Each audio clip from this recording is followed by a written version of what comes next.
So as a film critic, you might guess that I've seen a lot of vampire movies, including a lot of movies about Dracula. I mean, I thought I'd seen them all. But then French filmmaker Luc Besson said, hey, hold my wine. Hey everybody, I'm Sean McBride, the movie guy, and today let's talk about Luc Besson's version of Dracula. He comes to find his princess. Count Dracula.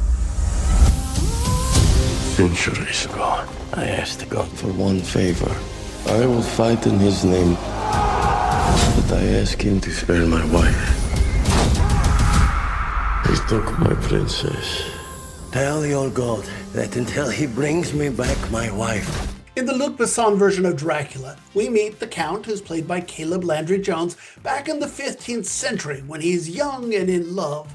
But alas, he has to go to war. So he stops by the church for a blessing before the battle, but also he warns the priest that he expects God to keep his new bride safe while he's away. I mean, talk about jinxing it. So no sooner does he head off to battle than his young bride heads out and she's immediately attacked. And the Dracula here is incensed, and so he curses God, who in turn curses him right back. Suddenly, young Count Dracula is a notorious vampire, but he's also in mourning still, spending the centuries hoping that his lost love will be reincarnated so they can be together once again.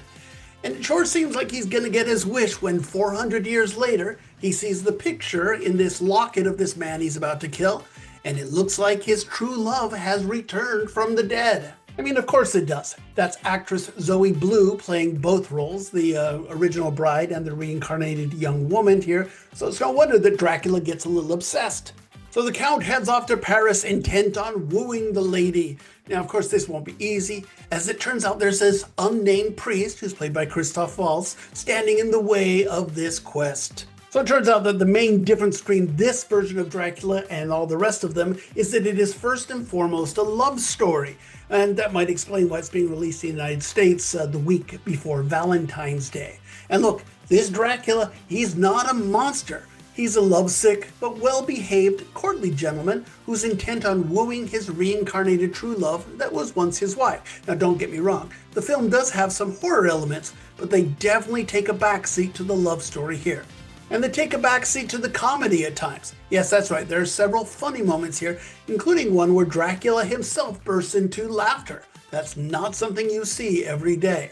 A lot of the funny comes from Dracula's new set of henchmen. They are gargoyles that have come to life, and they behave like his serving staff, but also kind of like the minions at times. Now, the minions are computer generated, and honestly, they look really fake, like bad TV level fake. And there's a lot of that going on here. There are several moments where we see really nice looking, interesting shots, and then it's undercut by bad special effects. It's really hit and miss. And I have a similar problem with the story. There's some unique ideas here, but the script is all over the place. It's deadly slow in spots. The exposition-driven dialogue is unbelievable, and there are big parts of this story that just don't make any sense. Look, I appreciate that the cast is doing their best to give us good performances, and despite the bad script, I do think they succeed at times. And look, I do like Luc Besson as a filmmaker. I think he's made some really good movies. This just isn't one of those. I think this is a mess of a movie here. I guess it's okay if you're looking for like a late night cult movie with a bunch of friends, but it's a mess. I give Dracula 2 stars out of 4. It's a bit of a surprise because I do think that Luc Besson is a very good filmmaker who generally turns out very competent movies. I just don't think this one works, but that could be me. Who knows if I were going to see it with my friends in the middle of the night on a Saturday night? Who knows? It might be kind of fun. Did you see it? What do you think? Feel free to comment below. And of course, don't forget to subscribe to the channel so you get these reviews just as soon as they come out. And check out the podcast. It's called Two Movie Guys. Every week, my friend Joe Fryer and I get together and we chat about the movies. Just search for Two Movie Guys wherever you get your podcasts. So we're just getting started for this really kind of weird weekend of new movies. And coming up next, we'll be talking about Angel Studios making a romantic comedy. That's a new one for them. We'll talk about Solo Mio coming up next. We'll see you then. Bye.